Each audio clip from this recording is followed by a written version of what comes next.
সরস্বতী পুজোর দিনটা বহু বছর হলো জীবন থেকে চলেই গেছে। সেই এক্সাইটমেন্ট, হেনা করা, কাঁচা হলুদ মেখে শাড়ি পরে বেরোবো। এখন যেমন ছোট বাচ্চাদের সাজগোজ নিয়ে বাবা মারা প্রচন্ড বেশি কেয়ারফুল থাকে, আগে তো এই ব্যাপারটা ছিল না।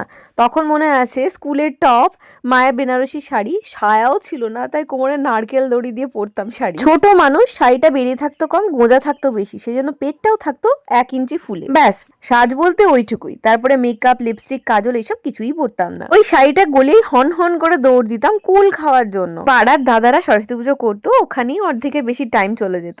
আগের দিন রাত জেগে সেই প্যান্ডেল সাজানো যে সে কি মজা, সেটা এখন আর টের পায় না। বিয়ের প্রথম বছরই যখন জানতে পারলাম সরস্বতী পুজো দিনটা সেলিব্রেট করা যাবে না, কারণ আমাদের আছে ষষ্ঠীর রান্না, সকাল থেকে সন্ধে পর্যন্ত রান্না করতে করতেই কেটে যায়। এখন এটা মেনে নিলেও বিয়ের প্রথম বছর যখন এটা জানতে পারলাম ভীষণ মন খারাপ হয়েছিল। এখন আবার যেহেতু মেয়ে বড় হওয়ার পর একটু একটু উপলব্ধি করতে পারছি সেই জিনিসটাকে, কারণ ওকে শাড়ি পরিয়ে দেওয়া, ওর পুষ্পাঞ্জলি দেওয়া, এই ব্যাপারগুলোর মধ্যেও না নিজের ছোটবেলাকে আবার খুঁজে পাচ্ছি।